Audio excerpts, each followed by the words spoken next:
सभी भक्तों का स्वागत है श्रीमद् भागवतम में। हम लोग आज 7वां अध्याय शुरू कर रहे हैं और काफी संतुष्टि प्राप्त हो रही। कम से कम 6 अध्याय पूरे हो गए। जितना सामर्थ्य था उतना हमने चर्चा करने का प्रयास किया और भगवान ने चाहा तो उस तरह से कम एक स्कंद तो जरूर पूरा कर पाएंगे। देखें आगे क्या होता है। तो आप लोगों ने सुना सुत गोस्वामी जी ने नारद जी का गुणगान किया। अहो देवर्षि धन्योयम यद कीर्तिम शारंग धनवनः गायन माद्यन इदम तंत्रया रमयत्यातुरम जगत। इस प्रकार से तो नारद जी मतलब अब चले गए। तो शौनक जी अब यहाँ पूछ रहे हैं कि नारद जी के चले जाने के बाद व्यासदेव ने क्या किया। बहुत सिंपल लिंक है। नारद जी जा चुके हैं। सूत गोस्वामी जी ने शौनक ऋषि को बोल दिया कि नारद जी चले गए। यादृच्छिक को मरो अपनी इच्छा से कहीं और चले गए प्रीचिंग करने के लिए। अब स्वाभाविक सी बात है कि शौनक जी पूछेंगे और पूछ रहे हैं यहाँ पे क्या किया। क्या किया मतलब व्यासदेव जी ने क्या किया। तो बहुत इजी है। 3 श्लोक बहुत इजी है। चौथा श्लोक फिलोसफिकल है। तो 3 श्लोक हम लोग पढ़ेंगे, बहुत इजी वाले हैं। उसके बाद चौथे वाले में थोड़ी व्याख्या करने का हम प्रयास करेंगे। कोई मेरे पीछे का रेडी।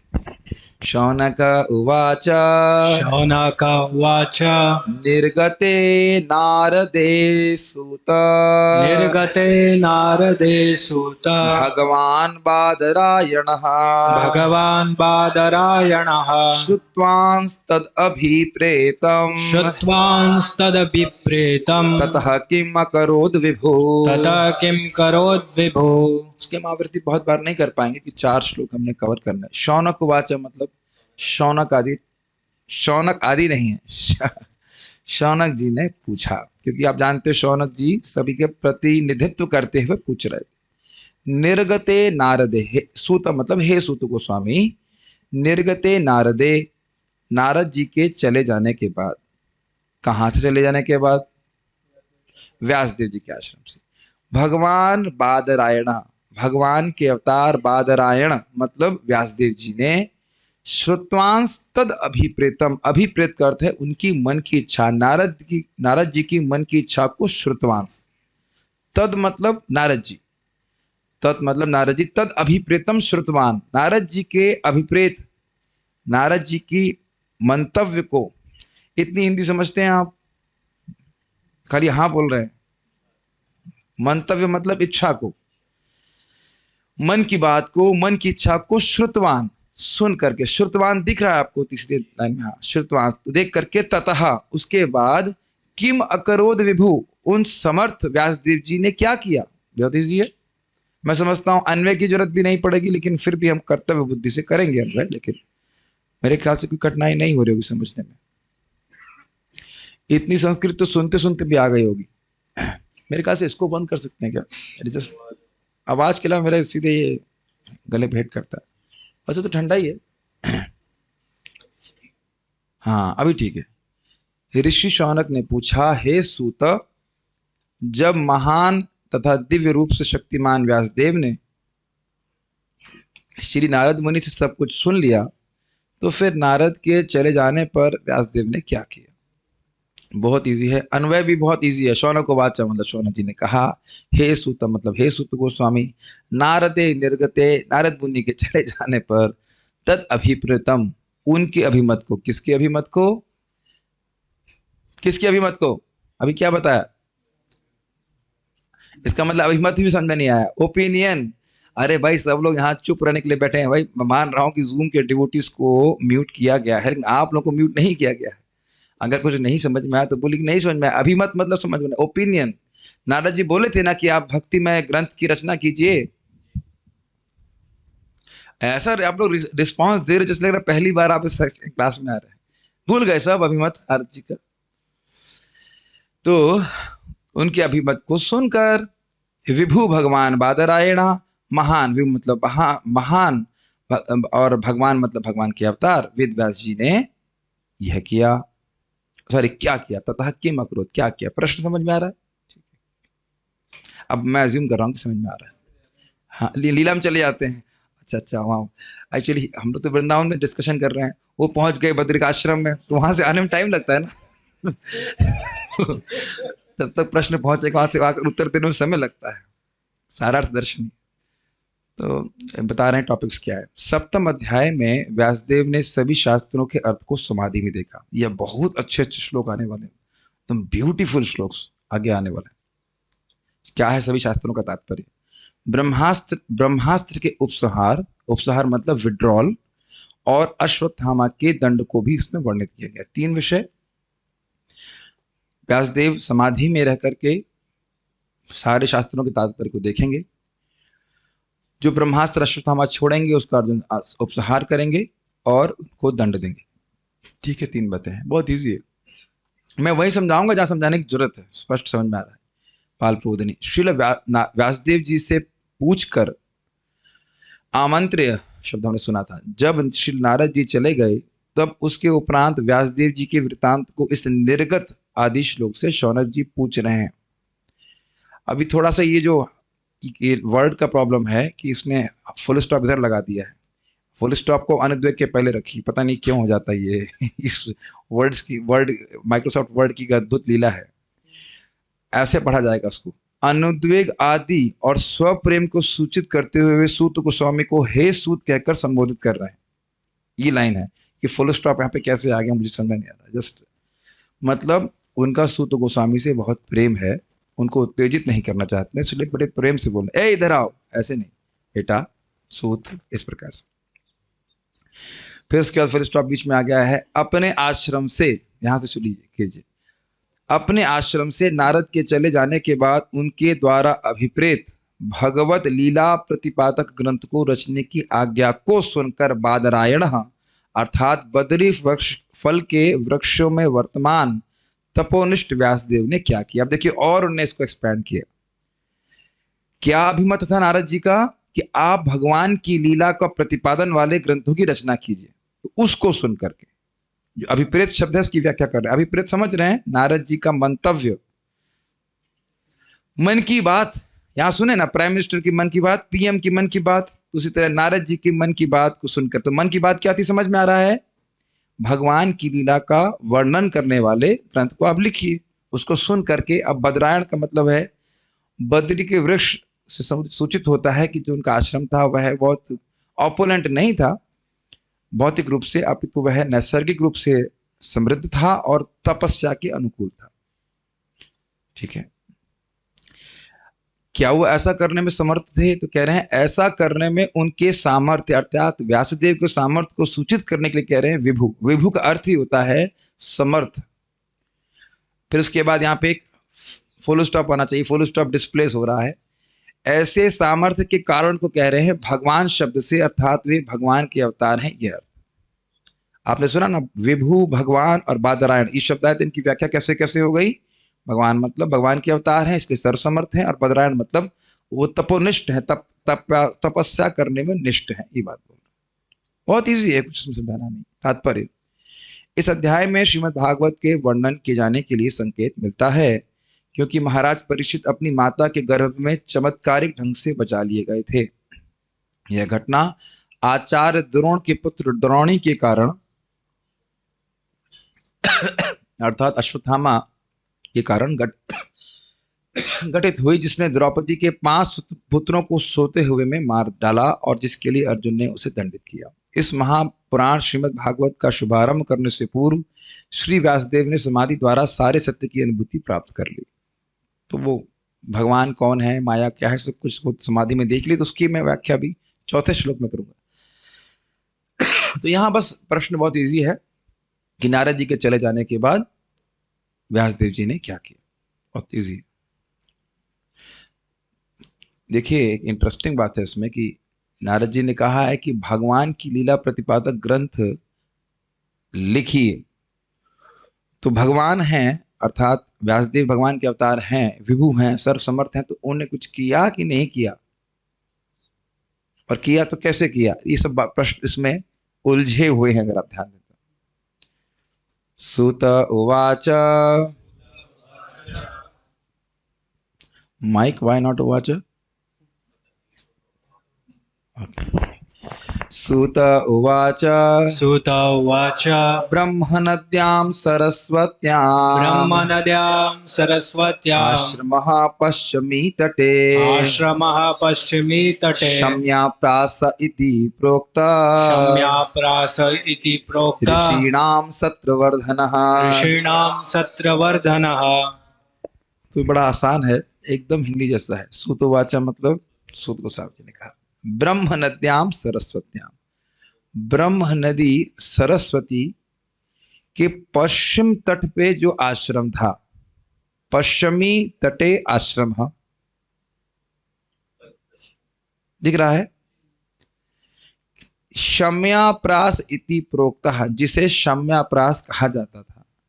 ऋषिणाम सत्र वर्धना, जो ऋषियों के सत्र का कार्यों का वर्धन करने वाला है। तपस्या इत्यादि करने के लिए वह अनुकूल था, भजन करने के लिए अनुकूल था। ऐसे आश्रम में व्यासदेव जी बैठे हुए थे, तो उसके कहां पे सब कुछ घटना हो रही वो बोल रहे हैं। अब ब्रह्म नद्या शब्द में नदी तो समझ में आ रहा है, नद्या मतलब नदी, लेकिन ब्रह्म शब्द के अलग अलग अर्थ हैं और उसके अनुसार इसकी व्याख्या की गई है। ब्रह्म मतलब भगवान, ब्रह्म मतलब वेद, ब्राह्मण, साधु इत्यादि, और उन्हीं सभी के लिए अनुकूल या जिस नदी का संबंध इन सभी से है, इसलिए उसको ब्रह्म नदी कह रहे हैं। आप अकेले आई हो आज, पापा नहीं आए बाहर? अच्छा, बाहर सुन रहे कथा, ठीक। मतलब 2-4 श्लोक, 4 श्लोक में से कम 3 श्लोक निकल जाए फिर आए क्लास में, ठीक, कोई बात नहीं, ठीक। ब्रह्म नद्याम का अर्थ समझ रहे हैं, वह नदी जो ब्रह्म से संबंधित है, यानी वेद से संबंधित है, ब्राह्मणों से संबंधित है, भक्तों से संबंधित है और भगवान से संबंधित है। और उसका नाम यहाँ पे क्या रख रहे हैं? सरस्वती। आप जानते हो कि इस समय सरस्वती लुप्त है, सरस्वती जी दिखती नहीं है। उस जमाने में 5-4 साल पहले सरस्वती जी दिखती थी। तो बहुत घबराइए मत, कठिन श्लोक भी आएंगे।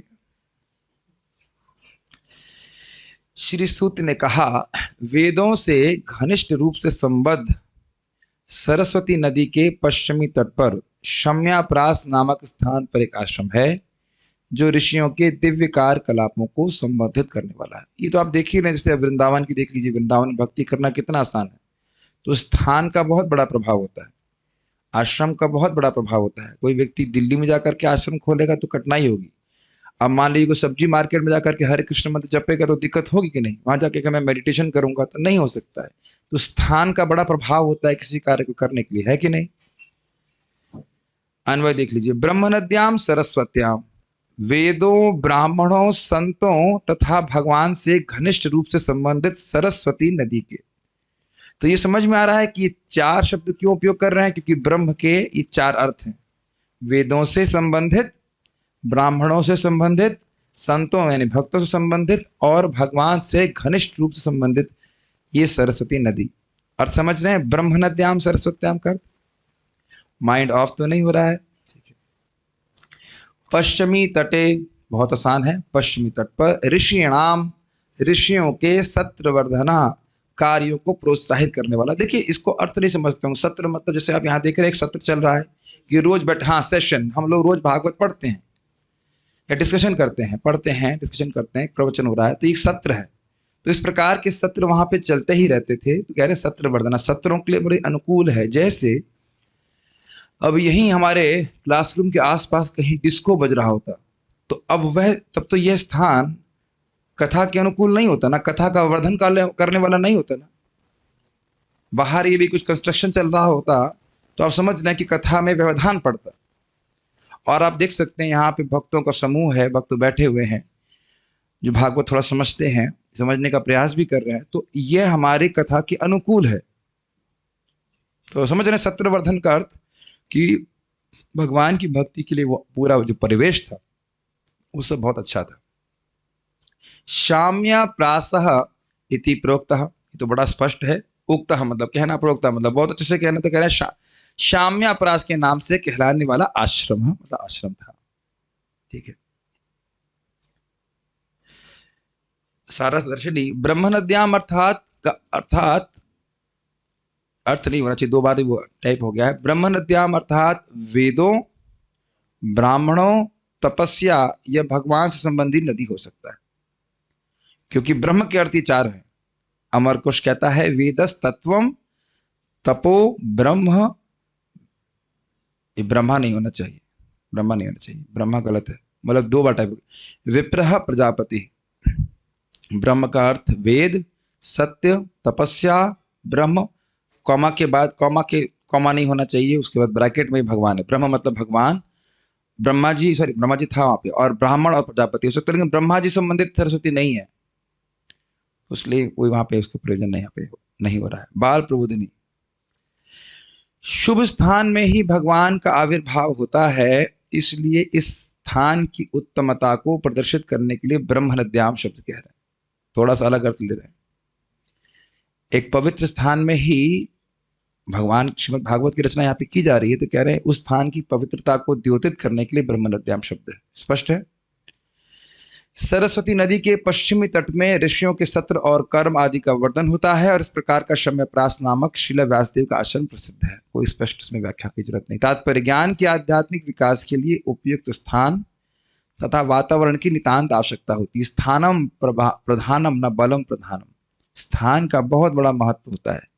जैसे मान लीजिए किसी को सब्जी बेचनी हो, सॉरी सब्जी उगानी हो, तो अब राजस्थान में जाकर सब्जी नहीं उगाएगा, जहाँ पानी की सुविधा नहीं है, प्राय रेगिस्तान है, तो वहां पे जाकर सब्जी उगाना, खेती करना, ये कोई बहुत समीचीन बात नहीं, बहुत अच्छी बात नहीं है। तो लोग सोचते जरूर हैं, कहते हैं कि हर जगह भजन हो जाता है, लेकिन हर जगह भजन होता है नहीं है, मतलब वास्तविक रूप से। कभी कभी एक बार मुझे याद है, प्रसाद पा रहा था और एक स्टूडेंट रहा होगा, वो बाद में पूरे मंदिर ज्वाइन कर लिया, तो उनकी माँ भी आई हुई थी, तो कह रही हैं कि गृहस्थ में रह के भजन नहीं होता है। तो मैंने कहा हाँ, लेकिन कितना, ये प्रश्न है कि कितना। कुछ बोली नहीं इसके बाद, शायद वही उत्तर पर्याप्त था, कितना। खुद ही एक बार गृहस्थ भक्त बोले मेरे को, हमारे स्टूडेंट हैं, स्टूडेंट तो नहीं कहूँगा कि क्लास में तो नहीं आते, लेकिन अपना रियलाइजेशन बता रहे थे कि मतलब थे, ऐसा मान सकते हैं। जब कुछ परेशानी होती है तब ऐसे स्टूडेंट कंसल्टेंसी लेते हैं, अन्यथा रोज नहीं आते क्लास में। तो बोले प्रभु जी 1 घंटा 1.5 घंटा सुन लेते हैं, बस ये बहुत है हमारे लिए, और क्या है, 16 माला कर लेते हैं। कहा नहीं आता, अन्यों से तो अच्छा ही है, तो नहीं कह सकते गलत है, लेकिन प्रश्न हो जाएगा ना कितना। तो खैर हमारी कोई इसमें उसके आगे कमेंट नहीं है, हमारा कुछ और कुछ नहीं कहना चाहते, लेकिन इतनी बात तो है कि हर जगह भजन नहीं, मतलब जितना होना चाहिए उतना हर जगह भजन नहीं हो पाता है कि नहीं। तो उस स्थान में बड़ा शांत वातावरण था, तो वहां पे भजन कर पा रहे थे। सरस्वती नदी के पश्चिमी तट का स्थान उस कार्य के लिए विशेष उपयुक्त है, और वहीं पर शम्याप्रास में व्यासदेव का आश्रम है। ठीक है। श्रील व्यासदेव गृहस्थ थे, तो भी उनका निवास स्थान आश्रम कहलाता है। आप कहेंगे प्रभु जी अभी तो आप गृहस्थों के अगेंस्ट बोल रहे थे। हम गृहस्थों के अगेंस्ट नहीं बोल रहे थे, लेकिन व्यासदेव कैसे गृहस्थ हैं, उसमें बड़ा अंतर पड़ जाता है कि नहीं। वो तो ब्रह्मचारी से भी अधिक रेनाउंस्ड है कि नहीं, तपस्या भी लगे रहते हैं। अब उनको तो कहीं बच्चे को स्कूल भेजने की जरूरत नहीं है, बच्चा खुद ही स्कूल में पढ़ा लेंगे, उनका स्कूल खुद ही का है। तो व्यासदेव जी के गृहस्थी का तो आप कोई कल्पना भी नहीं कर सकते, लेकिन अच्छी बात प्रभुपाद कहेंगे, उसकी व्याख्या कुछ करेंगे। आश्रम वह स्थान है जहां आध्यात्मिक कार्यकलाप सर्वोपरि होता है, फिर चाहे वह स्थान किसी गृहस्थ का हो या तपस्वी का। देखने आवाज बढ़ गई मेरी, क्यों? क्योंकि अगर किसी को कहो कि प्रभु जी मंगल आरती आना है, जब करना, प्रभु जी हम तो गृहस्थ आश्रम में हैं, बोलते भी हैं कि हम गृहस्थ आश्रम में हैं, तो फिर श्रम किस लिए कर रहे हो? आश्रम मतलब श्रम, लेकिन आश्रम का मतलब श्रम भगवान की प्राप्ति के लिए ना। और कहीं कोई भागवत की चर्चा नहीं, कोई जप नहीं, तो फिर किस लिए श्रम किया जा रहा है, बताइए। ये एक सोचने वाले, इसलिए प्रभुपाद बड़ा क्लियर कर रहे हैं, चाहे व्यक्ति कोई भी किसी भी आश्रम में है, उसकी मेहनत का उद्देश्य भगवान की प्राप्ति के लिए होना चाहिए। मैं सोच रहा था इसके ऊपर कि कहीं हम लोग प्रयोजन शून्य संघर्ष तो नहीं कर रहे हैं। हर व्यक्ति को एक प्रश्न करना चाहिए, अगर वह कभी कभी सोचता है, चाहे हफ्ते में 1 ही बार सोचे, कि कहीं हम लोग प्रयोजन शून्य संघर्ष तो नहीं कर रहे। अर्थ समझ रहे हैं इसका? लगे पड़े मेहनत में लेकिन कहीं पहुंच नहीं रहे। जैसे यानी यहाँ व्याख्या की ज्यादा समय नहीं है यहाँ पे, लेकिन हमने देखा है वो ट्रेडमिल होती ना, भाग रहा है व्यक्ति और उसमें दिखा रहे हैं कि आप इतने किलोमीटर चल गए, कितने किलोमीटर चल गए, मेरे zoom devotees can answer by chat, कितने किलोमीटर आगे बढ़ जाता है ट्रेडमिल में। अरे कोई उत्तर नहीं आया, इन लोगों को पता नहीं, वो वहीं रहता है, बिल्कुल आगे बढ़ता नहीं, लेकिन डेटा आता रहता है कि आप इतना बढ़ गए, आप 5 किलोमीटर चल, अरे जीरो, हाँ जान रहे हैं डिवोटी, जान रहे, zero zero zero, good good. तो ये स्थिति इस भौतिक जगत में भौतिक वस्तुओं को प्राप्त करने के लिए संघर्ष करने की है। Doesn't move, well he moves, at least he feels he moves. लगता तो है कि पसीना बह रहा है, सब कुछ हो रहा है, कहीं पड़ नहीं रहा। तो यहाँ पे प्रभुपाद जी कह रहे हैं बड़ा स्पष्ट कि व्यक्ति को श्रम तो करना चाहिए, लेकिन आध्यात्मिक वस्तुओं की प्राप्ति या आध्यात्मिक लक्ष्यों की प्राप्ति करने के लिए। बहुत अच्छा शब्द है। वैसे महाराज तो खूब कटाक्ष करते हैं, कहते हैं गृहस्थ आश्रम में श्रम के अलावा है क्या? और महात्मा प्रभु ब्रह्मचारियों पर कटाक्ष करते हैं, कहते हैं क्या आपको लगता नहीं कि ब्रह्मचारी बनने के बाद आप विशेष रूप से लेजी हो गए? ये सत्य बात। किसी को बोल दो प्रभु जी थोड़ा सफाई कर दो, ऐसे देखता है कि मतलब अगर उसकी आंखों में तेज होता तो वो इंचार्ज को वहीं जला के खत्म कर देता। इतना मेहनत करेंगे, इसीलिए साधु बने हैं। साधु बन के सोया नहीं, गृहस्थ बन के रोया नहीं, तो फायदा क्या? खैर थोड़ा तो विनोद की बात होगी, लेकिन श्रम जो है भगवान के लिए होना चाहिए। संपूर्ण वर्णाश्रम पद्धति इस प्रकार नियोजित है कि जीवन की प्रत्येक अवस्था आश्रम कहलाती है। आओ श्रम करो, बस सिंपल।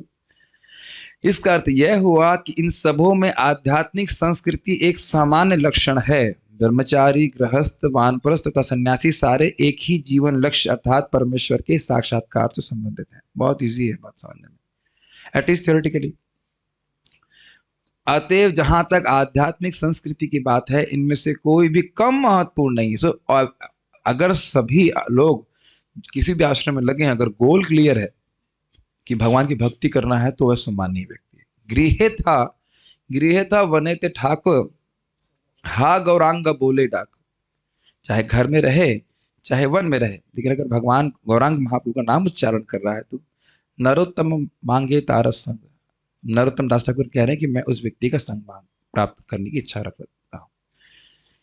सो हर व्यक्ति का साइकोफिजिकल कंडीशन अलग है, उसके अनुसार वह विशेष आश्रम चुन सकता है, लेकिन गोल अलग नहीं होना चाहिए, उद्देश्य अलग नहीं होना चाहिए। सिचुएशन अलग अलग हो सकती है, लेकिन उद्देश्य अलग नहीं होना चाहिए। बहुत बड़ा नुकसान हम खाएंगे अगर भौतिक वस्तुओं में बहुत ज्यादा इन्वेस्टमेंट किया तो, क्योंकि वह हमसे कभी भी छीन ली जा सकती है, ध्यान रखिएगा। विश्वास नहीं करना चाहते हम, लेकिन सत्य है। अंतर तो केवल वैराग्य के आधार पर औपचारिकता का होता है। सन्यासी अपने व्यवहारिक वैराग्य के बल पर ही सम्मान की दृष्टि से देखे जाते हैं। मतलब स्त्री बच्चे इत्यादि से दूर रहते हैं, शादी नहीं करते हैं, तो सम्मानीय होते हैं, स्वाभाविक सी बात है। लेकिन हम लोग कई एग्जाम्पल सुनते हैं, जैसे ऋषिपद रामानुजाचार्य के शिष्य थे, क्या नाम था उनका, धा से नाम था, जो एक वेश्या में बहुत आसक्त थे, बाद धनुर्दास, और बाद में वो बहुत अच्छे भक्त बन गए, बहुत विरक्त भी थे। तो इसका अर्थ आप समझ गए। प्रभुपाद आश्रम शब्द की व्याख्या कर रहे हैं। आश्रम का मतलब है जहां पे भगवान की भक्ति की में प्रगति करने के लिए व्यक्ति श्रम करता है। मुझे बस आश्चर्य ये होता है कि कई बार मुझे बोलना पड़ता है, अरे आपका भाई नहीं उठा, अरे आपकी बहन नहीं उठी मंगल आरती के लिए, अरे आपके पापा को कौन उठाएगा? तो सारे आश्रम की जिम्मेदारी हम ही ले रखी है, ऐसा लगता है मुझे। लेकिन इतना कहने पे भी जाके उठा दे रहे हैं, तो उसके लिए भी हम धन्यवाद के पात्र हैं। वैसे एक इंटरेस्टिंग बात है कि एक माता जी जब करने के लिए आती हैं, अच्छे से भक्ति कर रही हैं, तो उनके पति को मैंने कहा तो वह भी आ रहे हैं, वो मना नहीं कर रहे। इसका मतलब लोग भक्ति करना चाहते हैं, आप थोड़ा मौका तो दीजिए, उठाइए तो सही, सहायता तो कीजिए। उनकी बच्ची भी आ रही, और जबकि वह मुझसे कहनी थी कि नहीं उठेगी नहीं, लेकिन उस बच्ची ने एकादशी में मेरे से प्रार्थना किया कि प्रभु जी आशीर्वाद दीजिए ताकि मेरी भक्ति ठीक से बन सके, होती रहे। तो भक्त लोग, कोई भी जीव, प्राय लोग चाह रहे हैं भक्ति करना, जितना तो सभी भक्तों का एक अपने घर में भी एक होना चाहिए भावना कि हमको उठाएं। जैसे बहुत बार मान लीजिए मैं थका रहता हूँ तो जूनियर भक्त भी आके मुझे उठा देते हैं रोज मंगल आरती के समय, अगर आप उठना चाहते तो उठ जाते। उठना तो चाहते ही हैं, कभी कभी सहायता की भी आवश्यकता होती है। समझ रहे हैं इस बात को? ये बहुत बड़ा फायदा है हम अगर इस प्रकार से आश्रम एटमॉस्फेयर अपने घर में भी क्रिएट करें। मतलब ये गृहस्थों के लिए एक शिक्षा है, आप देख सकते हैं। सत्रवर्धन होने वाला आश्रम होना चाहिए, भजन करने वाला आश्रम होना चाहिए। ठीक है, इस पर बहुत लंबी कथा नहीं कहना चाहता, समझ गए आप लोग। वह स्थान बहुत अनुकूल था। मैं चौथे श्लोक पर टारगेट कर रहा हूँ, वो बड़ा इंटरेस्टिंग है। तो वहां पे व्यासदेव क्या कर रहे थे देखिए। प्रश्न था कि व्यासदेव जी ने क्या किया, तो कहाँ क्या किया उसका वर्णन अभी दूसरे श्लोक में हुआ, और क्या किया इसको तीसरे श्लोक में बोल रहे हैं। तस्मिन् स्व आश्रमे व्यासो तस्मिन् स्वाश्रमे व्यासो बदरीषण्ड मंडिते बद्रीषण्ड मंडिते आसीनो अप उपस्पृश्य आसीनो अप उपस्पृश्य आसीनोप उपस्पृश्य आसीनोप उपस्पृश्य प्रणिदध्यौ मनः स्वयं प्रणिदध्यो मनः स्वयं तस्मिन् स्व आश्रमे व्यासो तस्मिन् स्वाश्रमे व्यासो बदरीषण्ड मंडिते बद्रीषण्ड मंडिते आसीनोप उपस्पृश्य आसीनोप उपस्पृश्य प्रणिदध्यौ मनः स्वयं प्रणिदध्यो मनः स्वयं तस्मिन् उस मतलब उस स्थान में, उस आश्रम में, उस जगह, स्व आश्रम में, अपने आश्रम में, व्यासः बदरीषण्ड मंडिते, व्यासदेव ने उस आश्रम में, जो आश्रम बदरीषण्ड मंडिते, बदरी के षंड, षंड मतलब पेड़ों का समूह, बदरीषण्ड मंडिते यानी कि बदरी के पेड़ के समूह से महिमा मंडित था या सुंदर लग रहा था, उस आश्रम में व्यासदेव जी ने आसीनः बैठ गए। अप का मतलब क्या होता है? भूमि रापो अप उपस्पृश्य, जल को छू करके। अब जल को छूने का यहाँ पे अर्थ है आचमन करके। यहां पे भी आप देखेंगे आचमन करके, उसके बाद आप अश्वत्थामा को भी देखेंगे आचमन करके।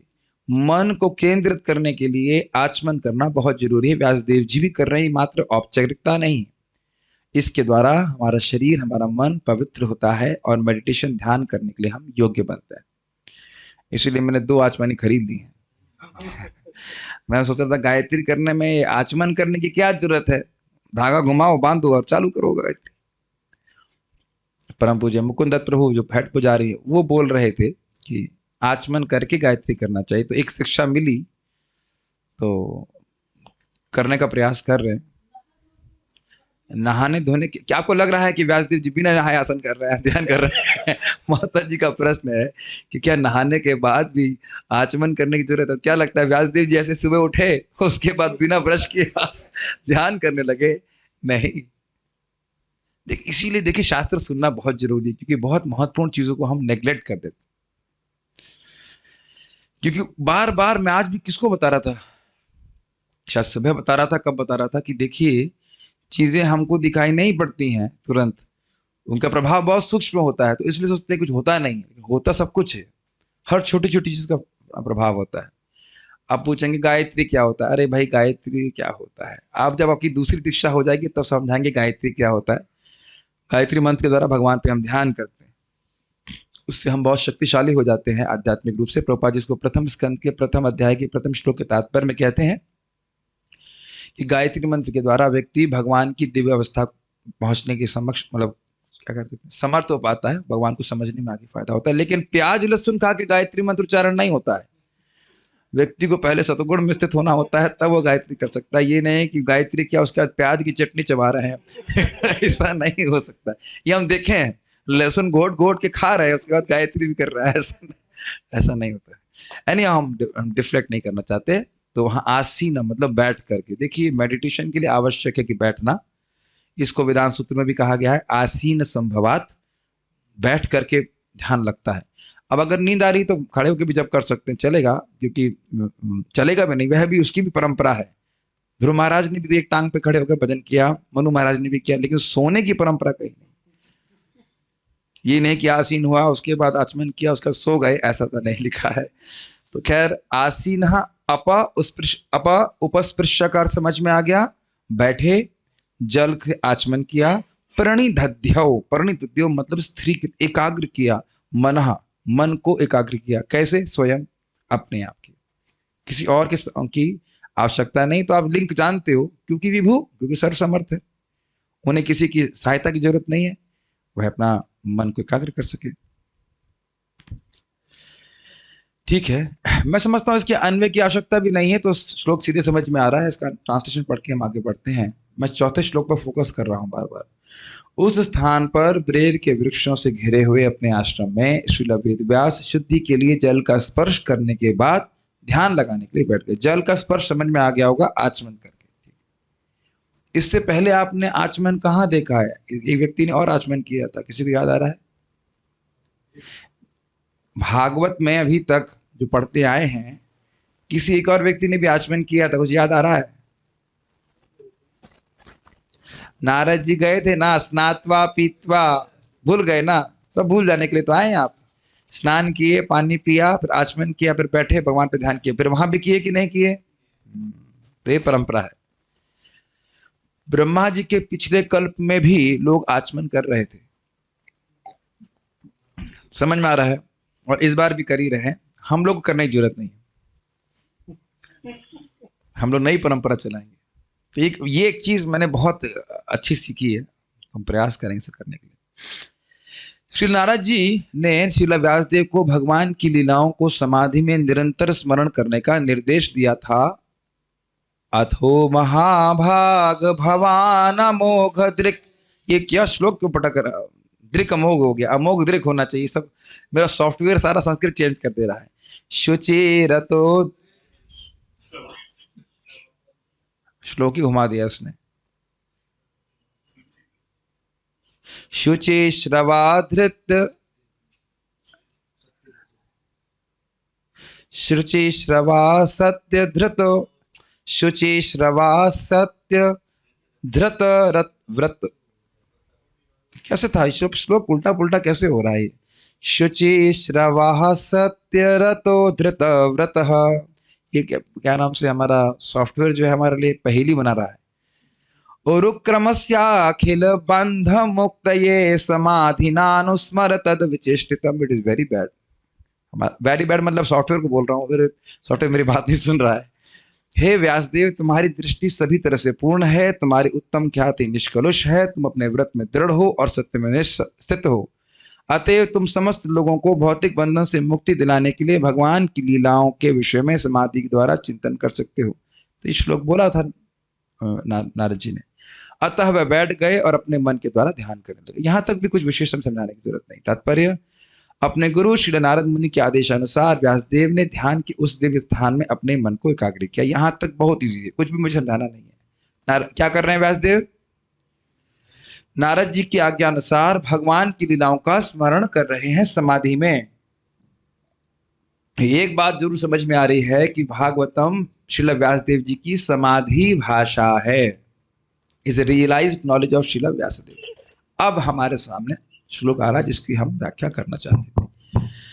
उस समाधि में स्थित होकर के व्यासदेव जी ने क्या देखा, यह बहुत गंभीर बात है, इसको समझने का प्रयास कीजिए।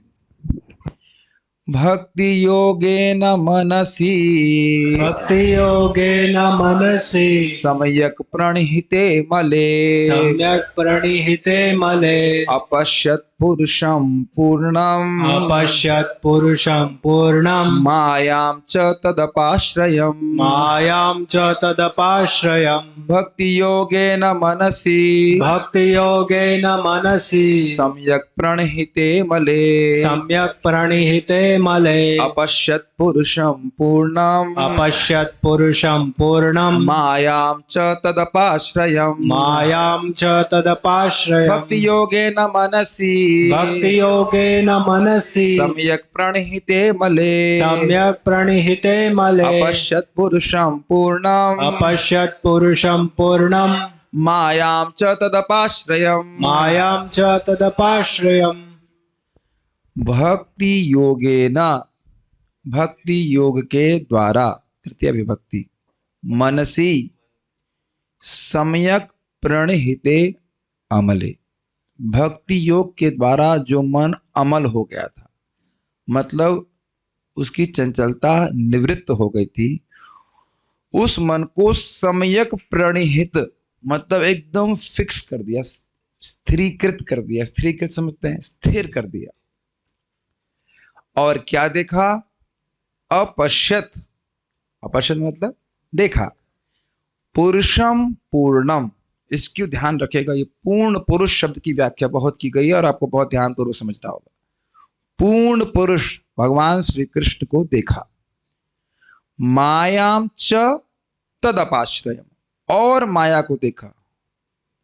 जैसे मैं आयुष प्रभु को देख रहा हूं और शिवम प्रभु को भी देख रहा हूं, तो आपसे अलग देख रहा हूं जब बोल रहा हूं ना, और नहीं समझ में आ रहा? आयुष शिवम च, संस्कृत कहें तो आयुष को देखा और शिवम को देखा, तो और कहने का मतलब है अलग अलग देखा। लेकिन इस पूर्ण पुरुष शब्द में बहुत सारी चीजें आएंगी, इसकी व्याख्या आपको बहुत ध्यानपूर्वक सुननी होगी। कुछ समझ पा रहे हैं? मायाम च का मतलब माया को भगवान से अलग देखा, ठीक। तद मतलब वह भगवान, और अपाश्रय मतलब वह भगवान के आश्रित थी। माया को स्वतंत्र नहीं देखा। जैसे अगर आप नटवर प्रभु को परम पूज्य राधा गोविंद महाराज जी के संग देखते हैं, तो आप क्या कहेंगे? मैंने परम पूज्य राधा गोविंद महाराज जी को देखा और उनके सेवक या उनके शिष्य नटवर प्रभु को देखा। मतलब नटवर प्रभु संबंध, नटवर प्रभु को आप देख रहे हैं, लेकिन उनका संबंध अपने गुरु महाराज से देख रहे हैं। गुरु महाराज जैसा कहेंगे वैसा ही करेंगे। कुछ समझ रहे हैं बात? एक मोटा मोटा एग्जाम्पल दे रहा हूँ। क्या आप मालूम मेरे को आपने मेरे गुरु महाराज से देखेंगे तब कहेंगे ना शुभ कृष्ण दास को देखा, उनके गुरु महाराज से देखा। तो कुछ संबंध भी देख रहे हैं ना कि ये व्यक्ति का क्या संबंध है उससे। कुछ समझ रहे हैं?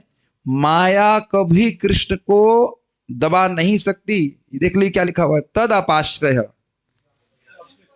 उनके, हाँ, उनमें उनके अंदर आश्रित है। माया कभी भगवान को दबा नहीं सकती। जो कि मायावादी कहते हैं कि ब्रह्म पहले हम भगवान थे और माया ने पकड़ लिया तो हम जीव बन गए हैं, इत्यादि इत्यादि। तो इसलिए मैं बोल रहा हूँ ये श्लोक बहुत फिलोसफिकल है और बहुत सिद्धांतिक है, बहुत अच्छा श्लोक है। समझ रहे हैं? महत्व समझ रहे हैं? कृष्ण पूर्ण पुरुष हैं और माया उनकी बाह्य शक्ति है और उनके आश्रय में है, उनके अनुसार चलती है। ये एकदम क्लियर हो रहा है? इनको फॉरवर्ड। अनुवाद। इस प्रकार उन्होंने भौतिकता में किसी लिप्तता के बिना भक्तिमय सेवा यानी भक्ति योग से बंधकर अपने मन को पूरी तरह एकाग्र किया। इस तरह उन्होंने परमेश्वर के पूर्णतः अधीन उनकी बहिरंगा शक्ति के समेत उनका दर्शन किया। भक्ति योगेना, भक्तिमय सेवा संयुक्त होने की विधि के द्वारा। इसको समझ लेना चाहिए। योग का मतलब ही होता है इंद्रियों का संयोग भगवान से करना। तो भक्ति योग मतलब भक्ति के द्वारा जब हम भगवान की सेवा करते हैं, अपनी इंद्रियों को भगवान की सेवा में नियोजित करते हैं। इसके द्वारा अमले, निर्मल, मनसी, मन में, सम्यक मतलब पूर्ण रूप से, बहुत अच्छी प्रकार से, प्रणहिते संलग्न तथा स्थिर मतलब मन को बिल्कुल स्थिर कर दिया। भक्ति योग के द्वारा मन पूरी तरह निष्काम था और उसमें कोई हलचल नहीं थी। एक प्रश्न आ जाएगा, क्या व्यासदेव जी का मन भी गंदा है? व्यासदेव जी का मन गंदा नहीं है, लेकिन व्यासदेव जी के मन में बात थी कि वो शास्त्र लिखना है, ये शास्त्र लिखना है, इससे हित होगा, वो उनका बल था। महाराज जी इसको बहुत अच्छी तरह से समझाए हैं, अगर आप उसको सुने हो। कुछ समझ रहे हैं? अपनी धारणा व्यासदेव जी पर नहीं करना चाहिए कि जैसे हम लोग काम लो और लोभ आदि से परेशान हो जाते हैं, हमारा मन वैसे परेशान होता है, वैसा बल रहा होगा व्यासदेव जी का। लेकिन कुछ चंचलता थी इस सेंस में कि ये शास्त्र भी लिख देते हैं, वह भी कर लेते हैं, यह भी कर लेते हैं, तो वह चंचलता उनने उससे वह निवृत्त हो गए। हमारी जो मन में चंचलता है वो किस कारण से है? कामना के कारण। थोड़ा ईशा समझ में नहीं आ रहा होगा। देखिए, मन का मल ही है उसकी चंचलता। जैसे हम बैठे हैं या भजन कर रहे हैं, इतने में कोई कामना आ गई, ये करना है, तुरंत उठकर वहां चले जाते हैं। अगर कोई कामना ना आए तो जब करने में कोई दिक्कत है? कहीं उठेंगे आप? कभी कभी तो मैं देखता हूं, मेरा मन बोलता है ऐसा करो, इसको हटा दो, मैं गर्मी लग रही है, ठीक है, हरे कृष्ण कृष्ण, अरे तुमको ठंड लग रही है, वापस पहन लो, फिर उसके बाद पहन लेते हैं। आपने कभी देखा है ऐसा होते हुए? अरे तुम्हारे पाँव में दर्द हो रहा है, जब कर रहा है उसका मन नहीं लग रहा है, ठीक है, पाँव को आप तुम सीधे रख लो, हाँ ठीक है। अरे पाँव सीधे रखने से मेडिटेशन ठीक नहीं होता, पाँव को वापस चौकड़ी में रख लो। आपने देखा? आपने? इसीलिए साधु लोग बोलते हैं कि पहले शारीरिक निष्ठा, फिर वाचिक निष्ठा और फिर मानसिक निष्ठा। इसीलिए कुछ कम से कम जब व्यक्ति को बैठ के करना चाहिए, अगर पूरा ना कर सके। नहीं, अब नींद आ रही तो चल के भी करे, सोए तो नहीं, उससे अच्छा है कि कम से कम कर रहा है। लेकिन ये कुछ ग्रहण कर रहे हैं मन की स्थिति को, नहीं होता आप लोगों के संग, मेरे संग ही होता है। नहीं प्रभु जी, हम लोग तो मतलब जब माला पकड़ते हैं उसके बाद जब 16 पूरी होती है तभी हमारी आंखें खुलती हैं, तो अब हम तो समझ नहीं पा रहे हैं कि क्या समस्या है, लेकिन हम लोग तो एक टांग पे खड़े होकर भजन कर लेते हैं, कोई दिक्कत नहीं। ये सब आप देख लीजिए, मन की चंचलता है। तो ये कह रहे हैं कि अमले अर्थात मन में कोई कामना नहीं थी, भगवान की समाधि में रहकर वो दर्शन कर रहे थे। समझ में तो आ रहा होगा, बहुत मुश्किल नहीं है। क्या देखा? पूर्णम पुरुषम, परम भगवान को, भगवान श्री कृष्ण को, च तद उपाश्रयम, तथा उनके पूर्ण वश में, मायाम अपश्यत, उनकी माया शक्ति को देखा। यहां माया का अर्थ है बहिरंगा माया, ठीक है। सारार्थ दर्शनी भगवान, उम्मीद है कि सॉफ्टवेयर ने कुछ गड़बड़ नहीं किया होगा, कर दिया। प्रणिहिते अर्थात निश्चल, उसका हेतु था कि भक्ति योग के द्वारा वह अमल अर्थात पवित्र हो गया था। यहां तक गलती नहीं हुई, खाली उसने ब्रैकेट्स को चेंज किया, पता नहीं क्या ये वर्ड कर रहा है। एनीवेज, तो ये तो समझ में आ रहा है, निश्चल मतलब मति भगवान के अलावा और कहीं नहीं जा रही थी। तो ये इस पे एक नोट दिया गया है, चंचलता ही मन का मल है और भक्ति योग के द्वारा पवित्र होने के कारण मन निश्चल हो गया था, ये अर्थ है। मतलब कोई और कामना नहीं रह गई, भगवान के केवल भजन में लगा रहा, भगवान में ही मन जा रहा है। ये बड़ी विशेष स्थिति है। देखिए, ये बड़ी हमारे लिए प्रेरणादायक बात भी है। हम सभी लोग इस परेशानी से ग्रसित हैं कि मन नहीं लग रहा है भगवान में, लेकिन भक्ति करके ही मन भगवान में लगेगा। कैसे? जैसे भक्ति योग करते करते मन से सारी वासनाएं समाप्त होती चली जाएंगी, भगवान की भक्ति से एक विशेष सुख मिलता है, और जहां मन को सुख मिलेगा मन वहां पे जाएगा। इसलिए निराश नहीं होना चाहिए। यहाँ स्पष्ट लिखा है कि भक्ति योग के द्वारा मन पवित्र होता है, उसके अभ्यास के द्वारा, और फिर मन भगवान में लग पाता। पूर्णम अर्थात श्री कृष्ण। अब देखिए, श्लोक में ये नहीं लिखा है श्री कृष्ण, लेकिन यहाँ स्पष्ट समझा रहे हैं कि पूर्णम मतलब भगवान श्री कृष्ण, क्योंकि अग्रिम उक्ति इस प्रकार है कि कृष्णे परम पुरुषे, श्रीमद् भागवत 1.7.7, यस्याम वै श्रूयमाणायाम कृष्णे परम पुरुषे भक्ति उत्पद्यते पुंसाम शोक मोह भयापह। ये 7 श्लोक है। ये भागवत की महिमा का वर्णन कर रहा है कि सुना नहीं है, सुन रहा है, सुनना शुरू किया है भागवतम को।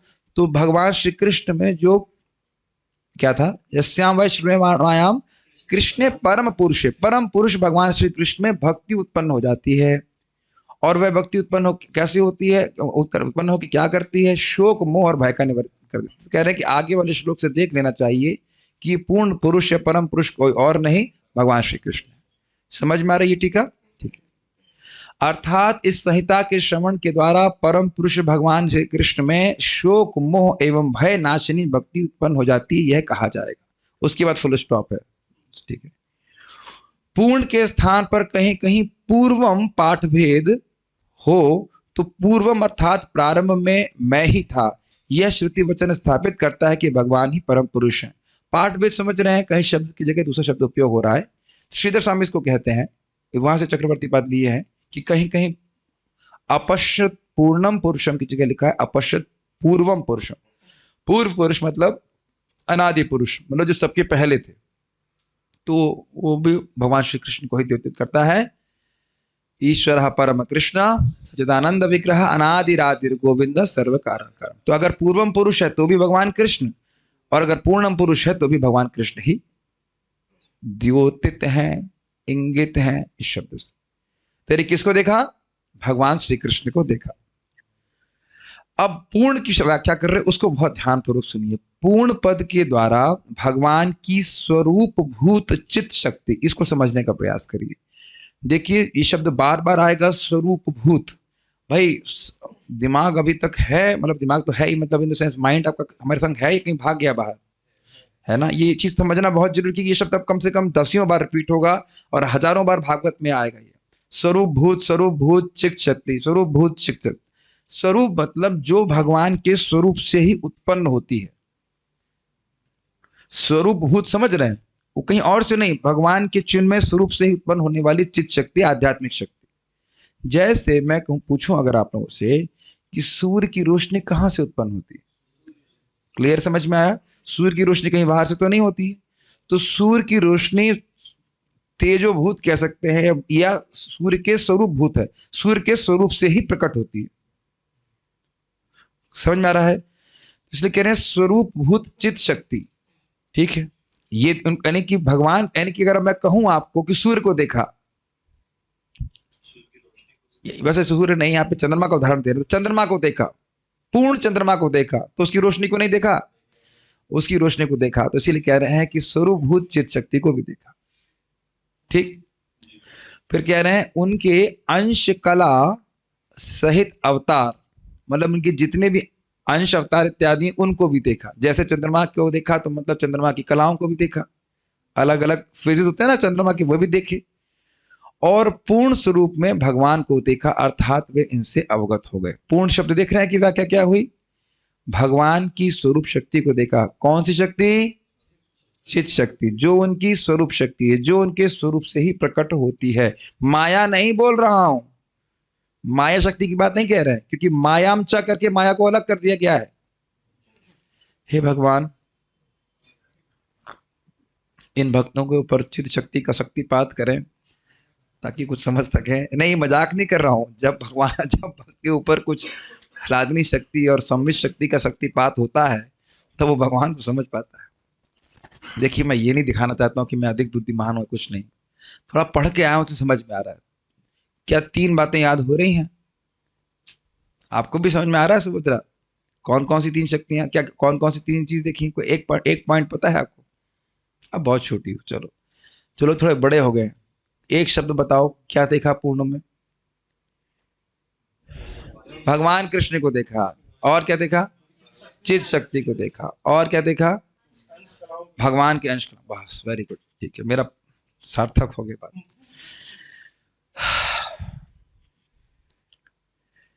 यदि कोई कहता है, उदाहरण समझा रहे, बहुत आसानी समझ में आ जाएगा। यदि कोई कहता है कि उसने पूर्ण चंद्रमा को देखा, तो इसका अर्थ है कि उसने चंद्रमा की कांति, अंश एवं कला समेत चंद्रमा के पूर्ण रूप का दर्शन स्वाभाविक भाव से किया। तो इस प्रकार समझना चाहिए।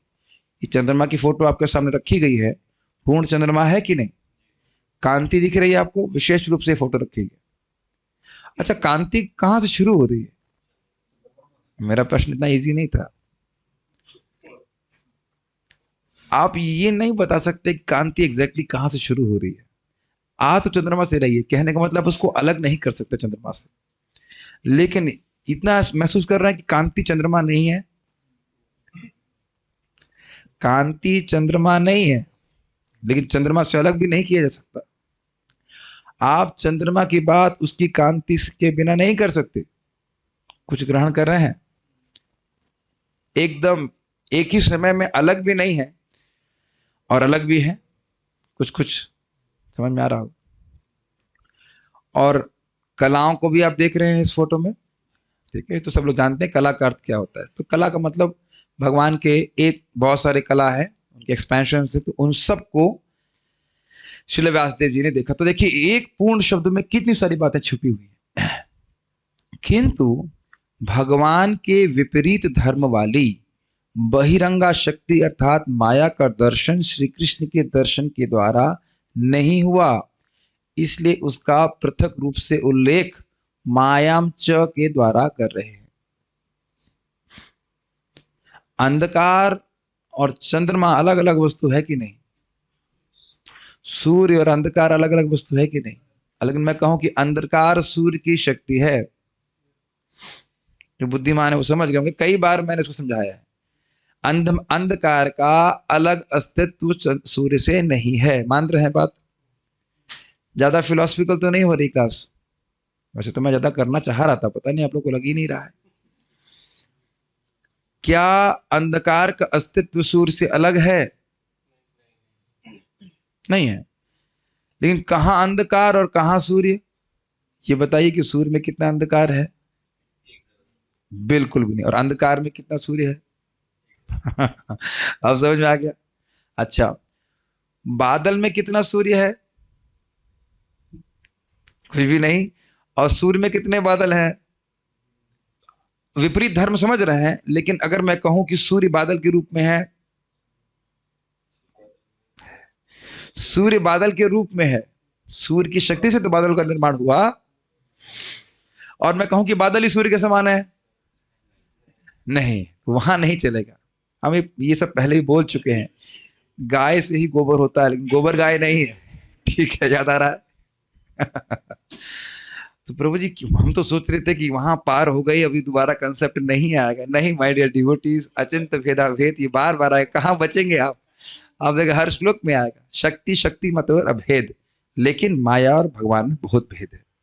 ठीक है, इस माया शक्ति ने भगवान के अपर अर्थात पश्चिम भाग में, पीछे में ही आश्रय लिया था। जैसे आप समझ सकते हैं कि सूर्य के पीछे अभी अंधकार है। क्लियर? हम लोग अभी सूर्य की पीठ में है कि नहीं? इस समय अंधकार हो रहा है कि नहीं? उसी तरह से कह रहे हैं। इसीलिए बड़ा सुंदर बोलते हैं क्या? कृष्ण सूर्य सम माया होय अंधकार, जहां कृष्ण न तहां नहीं माया अधिकार। अगर हमारी जीभ पे हरे कृष्ण मंत्र है या मन भगवान की स्मृति है, भगवान की कथा कर रहे हैं, तो फिर माया का कोई प्रयोजन नहीं। तो आपने एक कहावत सुनी है, इस संबंध में है, अंधकार को क्यों धिक्कारें, अच्छा है कि दीप जलाएं। सुना है कभी आपने? बहुत अच्छा है। अंधकार को कोसने, माया को कोसने से अच्छा है कि व्यक्ति भगवान का नाम जप करे, भगवान की भक्ति करे, और भगवान के प्रभाव से माया अपने आप तिरोहित हो जाएगी। Make sense? It's just very simple. ठीक है, क्योंकि ऐसा आगे के श्लोक में कहा, में वर्णित किया जाएगा कि विलज्ज मानया यस्या स्थातुम इच्छा पथे मुया विमोहिता विकथन्ते ममाहम इति दुर्भय। भगवान की भ्रामिका शक्ति माया अपनी स्थिति से लज्जित होने के कारण सामने ठहर नहीं पाती। क्यों लज्जित हो रही है? क्योंकि वह उन भगवान के प्रिय जीवों को मोहित कर रही है, उन्हें दुख में डाल रही है। लेकिन जो लोग इसके द्वारा मोहित होते हैं, माया के द्वारा, वे यह मैं हूं और यह मेरा है के विचारों में लीन रहने के कारण व्यर्थ की बातें करते हैं। श्रीमद् भागवत 2:5-13। तो यह श्लोक क्यों कोट किया गया? ये दिखाने के लिए कि भगवान के सामने माया देवी नहीं जाती, क्योंकि उनको बहुत खराब लगता है जीवों को इस प्रकार से मोहित करने में। लेकिन दिक्कत ये कि हमें बिल्कुल खराब नहीं लगता। माया को बहुत खराब लग रहा है हमें पीटने में, लेकिन हम लोग को पिटने में कोई खराबी नहीं लगती। पिटाने में नहीं, पिटने में। पिटाना मतलब दूसरे को पिटवाना, पिटना मतलब खुद पिटना। प्रभुपाद जी बड़ा अच्छा कहते हैं कि माया कहती है, तुम कृष्ण की सेवा क्यों कर रहे हो? आओ मेरे पास आओ, मैं तुम्हारे मुंह पे लात मारूंगी। सब लोग हंस रहे हैं, जैसे लग रहा है कि दूसरे की बात हो रही है। कितना अमेजिंग है ना, हम लोग अपने पे हंस सकते हैं। क्योंकि ऐसा लगता है किसी दूसरे की बात हो रही है। Quite interesting. आज ही हमारा सॉफ्टवेयर बड़ा अनकोऑपरेटिव है, बट ठीक है। परम सत्य का सम्यक दर्शन केवल, तो यहां समझ में आ रहा है क्या टीका में वर्णन हुआ? भगवान को देखा, अर्थात भगवान कृष्ण को देखा, और चित्त शक्ति को देखा, और कलाओं को देखा। कलाओं का मतलब स्त्री नहीं मत दीजिएगा, कला मतलब उनके अंश अवतार इत्यादि। ठीक है, और माया को देखा। और माया क्या कार्य कर रही है? जीवों को मोहित कर रही है, दिखा रही। और उनकी भगवान के आश्रित है, भगवान की इच्छा के परे नहीं चल सकते। हाँ, एक और बात ध्यान देने वाली होगी, माया भगवान के आश्रित है, हमारे नहीं। तो जब हम भगवान का आश्रय लेते हैं, तब भगवान बोलते चलो इसको छोड़ दो। नहीं तो कोई तरीके से माया छोड़ने वाली नहीं है। और कहीं भगवान से विद्रोह करे तो माया बिल्कुल छोड़ने वाली नहीं। ये समझ रहे हैं, ये बहुत गंभीर बात है। क्या श्लोक है वो भगवद गीता का? देवी ऐसा गुणमयी मम माया दुरत्यया मामे व ये प्रपद्यन्ते माया मिताम तरन्ते। ये ध्यान रखिएगा कि आगे के श्लोकों में सब बातें फिर से आएंगी। परम सत्य का सम्यक दर्शन केवल भक्ति योग द्वारा ही किया जा सकता है। सम्यक दर्शन मतलब पूर्ण दर्शन। एक भी इंटरेस्टिंग बात है कि भगवान को देखने में समर्थ हैं तो ज्ञान योगेना नहीं लिखा हुआ है, कर्म योगेना नहीं लिखा है, अष्टांग योगेना नहीं लिखा है, भक्ति योगेना लिखा है। बहुत अच्छा बात है जो मैं चूक गया बोलने में, कि भक्ति योग के द्वारा ही भगवान का दर्शन होता है। अगर आप लोगों को याद हो, बहुत पहले हम चर्चा कर चुके हैं ब्रह्मेति परमात्मेति भगवान इति शब्दते में, कि ब्रह्म का दर्शन होता है। ज्ञान योग का अभ्यास करता है, इसमें थोड़ा थोड़ा भक्ति मिलाता है तो ब्रह्म का अनुभव होता है। अष्टांग योग का अभ्यास करता है, भक्ति मिलाता है तो परमात्मा का हृदय में दर्शन होता है। लेकिन भक्ति करता है तो हृदय में भी भगवान का दर्शन होता है, सामने भी भगवान का दर्शन होता है। ये बड़ा विशेष बात है और भगवान पूर्ण रूप में दिखाई पड़ते हैं। इसकी पुष्टि भगवद गीता में भी हुई है। श्लोक है भक्त्या माम अभिजानाति यावन यश्चास्मि तत्वतः। भक्ति के द्वारा व्यक्ति भगवान को वैसे जान सकता है जैसे भगवान हैं, तो भक्ति के द्वारा जान सकते हैं। मनुष्य केवल भक्तिमय सेवा द्वारा ही पूर्ण पुरुषोत्तम भगवान को सही सही अनुभूति प्राप्त कर सकता है और ऐसे पूर्ण ज्ञान के बल पर ही वह भगवत धाम में प्रवेश कर सकता है। भक्त्या माम अभिजानाति यावान यश्चास्मि तत्वतः ततो माम तत्वतो ज्ञात्वा विशते तदनंतरम। भक्त करने से भक्ति बढ़ती है और जितनी भक्ति बढ़ती है व्यक्ति को भगवान का अनुभव अधिक अधिक होता है। जो प्रेम भक्ति प्राप्त है, पराभक्ति प्राप्त है, तो भगवान को पूर्ण रूप से समझ लेता है और फिर भगवान के धाम चला जाता है। ये प्रभुपाद जी कह रहे हैं।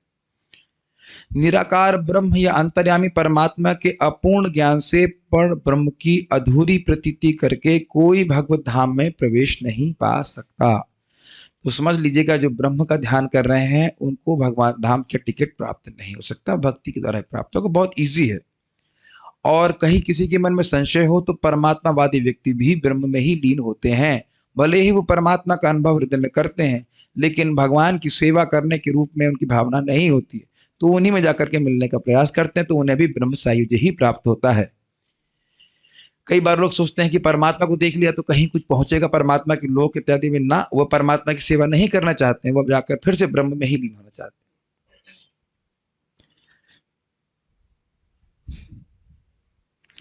कभी कभी लोग उत्तर से रिलेट ही नहीं कर पाए होंगे कि ये होती बात क्यों कही जा रही। कई बार लोग कहते हैं कि जो परमात्मावादी होते हैं उनका क्या डेस्टिनेशन होता है, तो इसलिए बोल रहा हूं। श्री नारद जी ने श्री व्यासदेव को उपदेश दिया कि वे भगवान तथा उनके दिव्य लीलाओं के ध्यान में निमग्न हो जाएं। ठीक है, तो स्पष्ट है श्री व्यासदेव को ब्रह्म तेज नहीं दिखलाई पड़ा, क्योंकि यह पूर्ण दृष्टि नहीं है। पूर्ण दृष्टि तो भगवान का व्यक्तित्व है, जिसकी पुष्टि भगवत गीता में हुई है। वासुदेव सर्वमिति स महात्मा सुदुर्लभ। तो जो महात्मा है दुर्लभ, बहुत ही दुर्लभ महात्मा होते हैं, उनको भगवान वासुदेव का दर्शन प्राप्त होता है। उपनिषदों में भी इस बात की पुष्टि हुई है कि भगवान वासुदेव निर्विशेष ब्रह्म के हिरण्मयेना पात्रेणा द्वारा आच्छादित हैं, और जब भगवत कृपा से आवरण हटता है तभी भगवान का वास्तविक मुख का दर्शन होता है। ये ईशो उपनिषद के श्लोक की व्याख्या प्रभुपाद जी कर रहे हैं। हिरण्मयेन पात्रेणा सत्यस्यापहितम मुखम, है ना। हे भगवान, अपने मुख के ऊपर या आपके मुख को छाने वाला ये जो गोल्डन आवरण कह लीजिए है, उसको आप हटाएं ताकि हम उसके दर्शन कर सकें। आपके चेहरे के इतना गर्म क्यों हो रहा है? चल नहीं रहा है क्या? ऑन हुआ है? टर्बो दबा सकते हैं? अब तो आ गई। ठीक,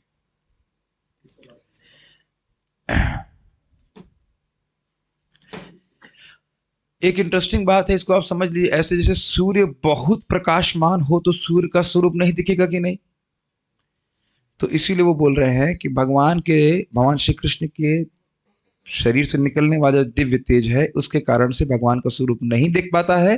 तो भक्त लोग केवल भगवान के ब्रह्म स्वरूप को या जो उनकी कह सकते हैं तेज है, उसको देखकर ही संतुष्ट नहीं रहते, अपितु भगवान के स्वरूप को देखना चाहते हैं, तब पूर्ण दर्शन प्राप्त होता है, ये कहा जाता है।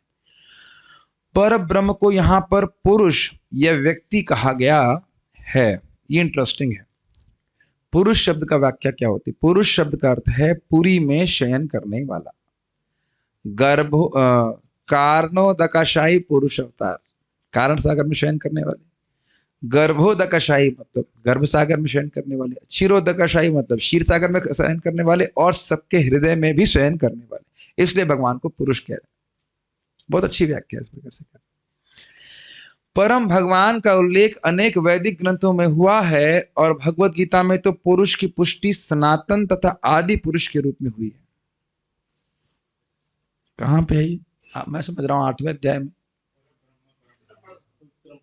पुरुष शब्द कहां पे आया है? पुरुषम शाश्वतम दिव्यम आदि देवम अदम विभुम, तो वहां पे बोले आप आदि पुरुष हैं, अनादि हैं इत्यादि। भगवान पूर्ण पुरुष हैं। परम पुरुष की अनेक शक्तियां होती हैं, जिनमें से अंतरंगा, बहिरंगा तथा तटस्थ शक्तियां विशेष रूप से महत्वपूर्ण है। अंतरंगा शक्ति मतलब चित्त शक्ति, बहिरंगा शक्ति मतलब माया शक्ति, और तटस्थ शक्ति मतलब हम सब जीव शक्तियां जो माया को चुन सकती हैं या अंतरंगा शक्ति को चुन सकती हैं। इसी बात है। यहाँ पर बहिरंगा शक्ति का वर्णन हुआ है, जैसा कि उसके कार्यकलापों के वर्णनों से स्पष्ट हो जाएगा आगे के श्लोक में। माया क्या करती है? अंतरंगा शक्ति परम पुरुष के साथ उसी प्रकार बनी हुई रहती है। समझ में आ रहा है इजीली? जिस तरह चांद के साथ चांदनी रहती है, यानी चांद और चांदनी को आप कभी अलग नहीं कर सकते, उस तरह भगवान की अंतरंगा शक्ति हमेशा भगवान के साथ रहती है। तो यानी अगर आप हरे कृष्णा कृष्णा कृष्णा हरे हरे, हरे राम राम राम हरे हरे, ये उच्चारण कर रहे हैं, तो आप भगवान की स्वरूप शक्ति के तुरंत संपर्क में आ रहे हैं। नाम नाम कार्य बहुधा निज सर्वशक्ति, कभी आप उससे अलग नहीं कर सकते भगवान। ठीक है। बहिरंगा शक्ति की तुलना अंधकार से की गई। अब तो बहुत स्पष्ट हो गया होगा, क्योंकि यह जीवों को अज्ञान के अंधकार में रखती है। इसका अर्थ थोड़ा समझ लीजिए। अज्ञान का अंधकार समझ रहे हैं? ओम अज्ञान तिमिरांधस्य हम बोलते हैं, इसका मतलब क्या है? हाँ, अपने स्वरूप का ज्ञान कि हम हैं कौन, इसका पूर्ण रूप से अज्ञान हमको रहता है कि हम हैं कौन। तो यह कार्य है माया का। थोड़ा थोड़ा मैं रिवाइज कराना चाहता हूं, क्योंकि बातें बार बार रिवीजन करने से समझ में आती हैं। माया मूल रूप से है अविद्या। अविद्या के दो भाग, वाह, एक बच्चे को तो याद है, आवरणात्मिका और प्रक्षेपात्मिका। आवरणात्मिका मतलब जो हमारे स्वरूप को ढक लेती है, जो हम हैं उसको बुला देती है। और विक्षेपात्मिका या प्रक्षेपात्मिका मतलब जो नहीं है उसमें अभिनिवेश कर देती है। फिर क्या होता है? अभिनिवेश, राग, द्वेष, अस्मिता। अस्मिता मतलब स्वरूप की बिल्कुल विस्मृति, और अस्मिता और अविद्या और अस्मिता। तो अस्मिता में भूला रहता है व्यक्ति। और उसके बाद राग द्वेष होता है। राग द्वेष मतलब शरीर से, मान लिया मैं शरीर हूं तो शरीर को अच्छा लगेगा, उसमें राग, नहीं अच्छा लगेगा द्वेष। और उसके बाद अविद्या, अस्मिता, राग, द्वेष, अभिनिवेश, और एब्जॉर्प्शन होता है। मृत्यु का भय होता है कि व्यक्ति डर लगता है कि अरे ये मेरे इंद्रिय भोग के साधन मुझे दोबारा मिलेंगे कि नहीं मिलेंगे, ये तो डर है कि नहीं। तो इस प्रकार से कोई हर एक रिवाइज करा रहा हूं कि अविद्या किस प्रकार से कार्य करती, माया कैसे कार्य करती। अपाश्रयम शब्द इस बात का सूचक है कि यह शक्ति पूर्ण रूप से भगवान के वश में होती है। और उससे हमें क्या शिक्षा प्राप्त होती? अगर हम भगवान की सेवा नहीं करते तो माया हमको पकड़ेगी ही, पकड़ी हुई है, इसीलिए तो भगवान की सेवा नहीं करते, ये भी कह सकते हैं। अंतरंगा शक्ति या पराशक्ति माया भी कहलाती है। अंतरंगा शक्ति या पराशक्ति भी माया कहलाती है, वो पलट गया है। किंतु यह आध्यात्मिक माया होती है, अर्थात परम जगत में ही यह प्रकट होती है। एक इंटरेस्टिंग इंफॉर्मेशन कि योग माया वैकुंठ में भी नहीं है। योग माया केवल गोलोक में है, केवल गोलोक में। क्योंकि योग माया के प्रभाव से भक्त ये भूल जाता है कि कृष्ण भगवान है, लेकिन उनसे प्रेम करना नहीं भूलता। कुछ समझ रहे हैं? अपने संबंध को नहीं भूलता है, ये भूल जाता है कि भगवान कृष्ण है या कृष्ण भगवान है। महामाया के प्रभाव में ये भी भूल जाते हैं कि भगवान कौन है, कृष्ण कौन है, और ये अपने संबंध को भी हम भूले रहते हैं, ये हो जाता है। लेकिन वहां कृष्ण को भूलता नहीं, बस ये भूल जाते हैं कि कृष्ण भगवान है। कुछ ग्रहण कर लिया? इजी था। जब कोई इस अंतरंगा शक्ति के आश्रय में आता है तो भौतिक अज्ञान का अंधकार तुरंत दूर जाता है। इसको आप स्पष्ट समझ सकते हो, अंधकार की सत्ता सूर्य के सामने नहीं रह सकती। इस संबंध में प्रभुपाद जी बहुत अच्छा कहते हैं, the devotee of Lord can never remain in darkness. जो भगवान का नाम जप कर रहा है, भक्ति कर रहा है, भगवान स्वयं उसके हृदय से सारा अंधकार नष्ट कर देते हैं। यहाँ तक कि जो आत्मराम हैं, अर्थात जो समाधिस्थ रहते हैं, वे भी इस माया या अंतरंगा शक्ति का आश्रय ग्रहण करते हैं। ये समझने का प्रयास कीजिए। इस पर तो आगे बहुत सुंदर श्लोक आने वाले हैं। जो इस जगत की किसी वस्तु से भी आकृष्ट नहीं होते, उनको आत्मराम कहते हैं, आत्मा में रमण करने वाले। लेकिन वह भी इस अंतरंगा शक्ति का आश्रय लेते हैं, अर्थात भगवान की भक्ति करते हैं। महात्मानस्तु माम पार्थ दैवीं प्रकृतिमाश्रितः भजन्ते अनन्य मनसो ज्ञात्वा भूतात्मा। सुना है श्लोक भगवद्गीता का आपने? दैवी प्रकृति का मतलब ही हो गया अंतरंगा शक्ति, उसका आश्रय। यानी कि कैसे लिया जाता है? भगवान का नाम जप करके, शुद्ध भक्ति का आश्रय लेकर के व्यक्ति भगवान की अंतरंगा शक्ति का आश्रय लेता है। मैं फिर से आगे रिपीट करूंगा, लेकिन अभी मेंशन करते रहा हूं, भगवान की भक्ति भगवान की अंतरंगा शक्ति की वृत्ति होती है। फिर से रिपीट करूं, समझ में आ रहा है?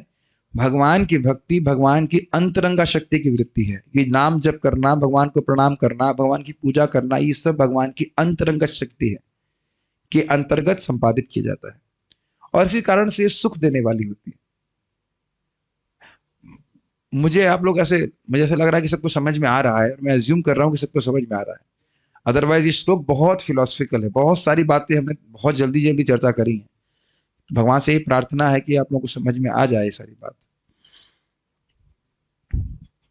ये समझ रहे हैं? कहने का अर्थ यह है कि अंतरंगा शक्ति उनको भी आकृष्ट करती है जिनको जगत की कोई वस्तु आकृष्ट नहीं करती। तो कुछ अलग है ना?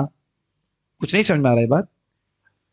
कुछ अलग है, तभी तो जो उन लोगों को भी आकर्षित कर रही है ना, जो इस जगत की किसी वस्तु से आकृष्ट नहीं होते। जैसे अद्वैताचार्य जी के घर में, इंटरेस्टिंग है, क्या नाम था उनका, विश्व रूप जी आते थे, कथा करते, कीर्तन करते, वहीं बैठे रहते, घर जाते नहीं।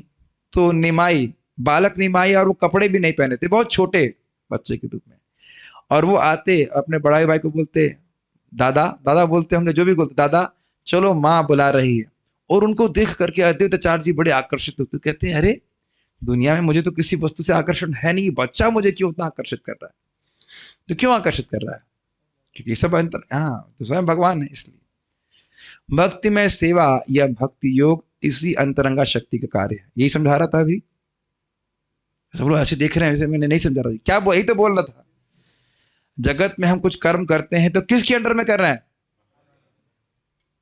क्या सुना? प्रश्न सुन रहे हैं? तुक्का मारना चालू कर दिया। जगत में हम कोई भी काम करते हैं किसके अंडर में करते हैं?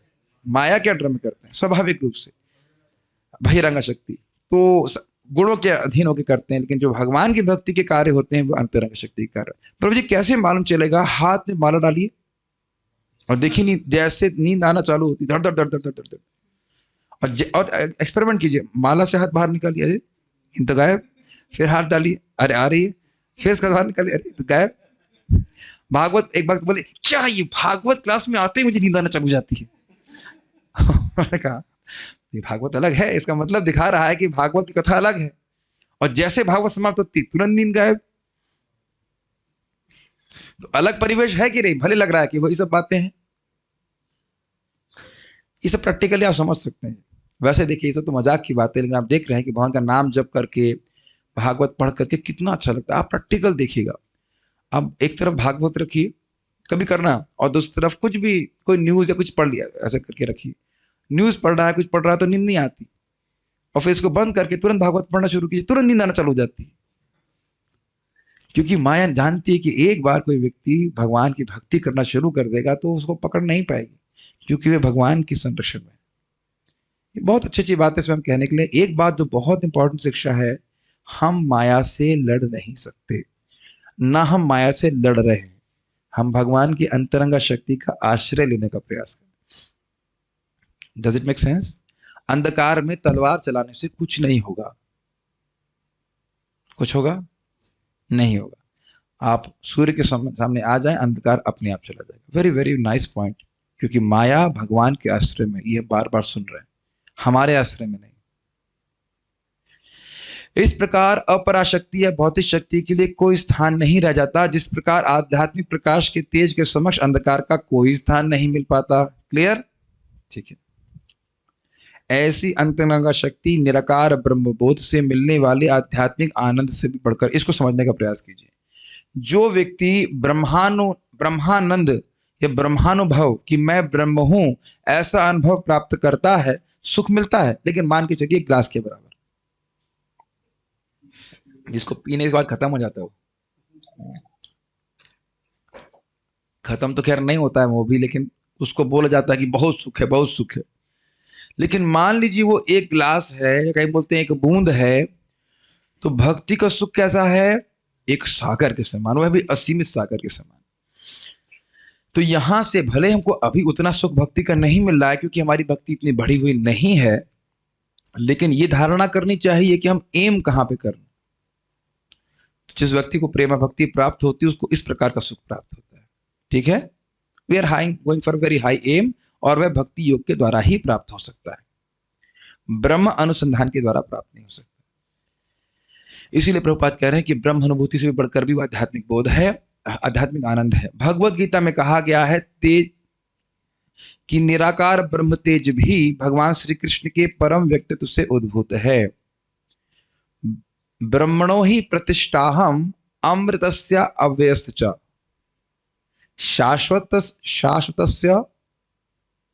शाश्वतस्य धर्मस्य एकांतिकस्य च, ऐसे करके श्लोक है। मैं समझ रहा हूं 18.56 है, चेक कीजिएगा। तो ब्रह्म का आश्रय भी मैं ही हूं, और इसको आप जानते हैं भगवान श्री कृष्ण के दिव्य शरीर से निकलने वाले दिव्य तेज को ब्रह्म कहते हैं। साक्षात श्री कृष्ण के अतिरिक्त अन्य कोई परम पुरुष नहीं हो सकता, जैसा कि अगले श्लोकों में बताया जाएगा, यानी कि एक साथ साथ। तो आपने श्लोक में क्या सीखा? यानी कि व्यासदेव जी ने भक्ति योग के द्वारा अपने पवित्र मन को एकीकृत, स्थिरीकृत, फिक्स करके किसको देखा? पूर्ण पुरुषोत्तम भगवान को देखा। और पूर्ण शब्द की व्याख्या थी उनकी चित्त शक्ति देखा, चित्त शक्ति को देखा, उनके अंश अवतारों को देखा, भगवान को देखा।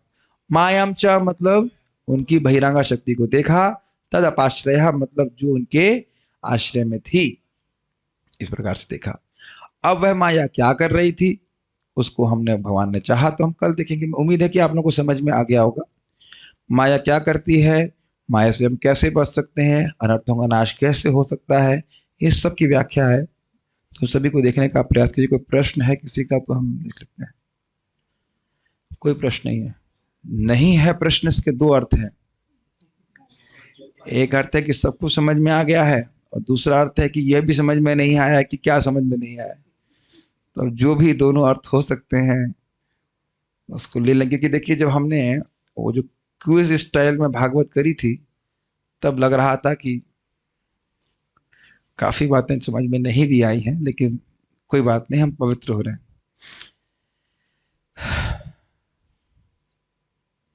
क्या मैं करती हूं आशा, I don't know what is the answer. Kanti is the धर्म ऑफ चंद्रमा।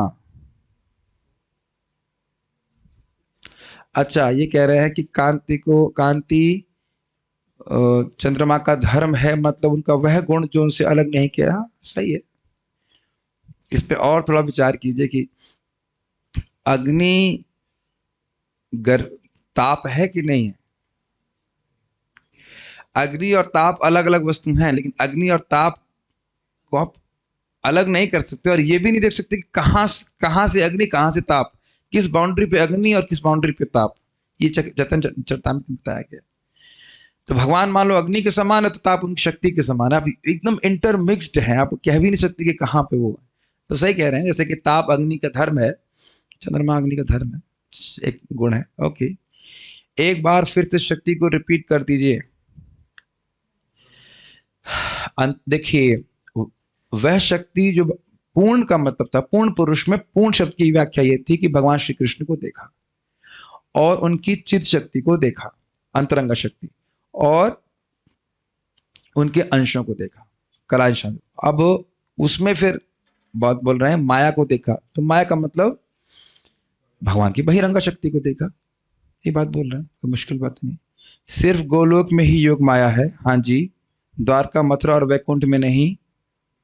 देखिए, ये आप मैं रेफरेंस नहीं दे पा रहा हूँ। सनातन गोस्वामी को जब महाप्रभु भगवान श्री कृष्ण के माधुर्य और the sweetness and opulence of Krishna वाला जो चैप्टर है, उसमें प्रभुपाद जी समझाते हैं तात्पर्य में योग माया का प्रभाव क्या है कि लोग भगवान कृष्ण को भगवान के रूप में न समझ पाए। तो उसमें लिखा है गोलोक में ही रहती है। विदुर जी को दुर्योधन ने फटकारा था तो विदुर जी समझ गए कि महामाया का प्रभाव में है, और वहां लिखा है कि विदुर जी हर्ट हुए, लेकिन ये योग माया के अंडर वो समझ गए कि ये अपॉर्चुनिटी है प्रभु जी, उसको वहां समझेंगे। लेकिन यहाँ पे वो लिखा गया है कि योग माया इसी प्रकार से कार्य करती है। प्रश्न है, देखिए, देख तो रहा हूं, परा और अपरा शक्ति कौन से होते हैं? पराशक्ति मतलब जीव भी पराशक्ति है, अंतरंग शक्ति भी पराशक्ति है, और अपरा शक्ति मतलब भौतिक शक्ति जो जड़ है। तटस्थ शक्ति क्या है? जीव शक्ति, जो तट पे स्थित है, वह भगवान को भी स्वीकार कर सकती है और जल में भी जा सकती है, माया को स्वीकार कर सकती है। गायत्री आर्य समाज की गायत्री से डिफरेंट होती है। ये प्रश्न हमारे काम का नहीं है। एक तरफ माया को बुरा लगता है और दूसरी तरफ वो मोहित करके दुख देती है। ये अच्छा प्रश्न। वे जब माया को, जीवों को मोहित करना खराब लगता है तो करती क्यों है? आप लोग सारे कार्य वही करते हैं जब अच्छे लगते हैं, बेमन से भी कार्य किए जाते हैं ना, और बड़े अच्छी तरह से करना पड़ता है। तो नौकरी है, अब वो नौकर है, कृष्ण की सेवा है तो करती हैं, क्योंकि हम लोग भगवान से। लेकिन इसमें भी देखिए कहीं ना कहीं से एक वह मदद है। प्रभुपाद जिसको समझाते हैं कि इस जगत के दुख के द्वारा, बाहर जो वैष्णव है उनकी शिक्षा के द्वारा, और अंदर परमात्मा के द्वारा भगवान हमें अपनी तरफ ठेल रहे हैं। कुछ समझ में आया? फिर से रिपीट कर रहा हूं। इस जगत में प्राप्त होने वाले दुखों के द्वारा, परमात्मा के द्वारा हृदय में, और बाहर से वैष्णवों की वाणी या उक्ति के द्वारा भगवान हमें अपनी तरफ मोड़ने का प्रयास कर रहे हैं। अगर इस जीवन में कहीं कोई दुख नहीं होता तो आप भक्तों की बात मानते ही नहीं कि जगत में दुख है। दुख, अरे तेरे को दुख होगा भाई, हम तो बहुत खुश हैं, है कि नहीं? उनको पता नहीं कि सुखी कैसे हो सकते हैं। हर व्यक्ति जान रहा है कि यहाँ पे दुख है।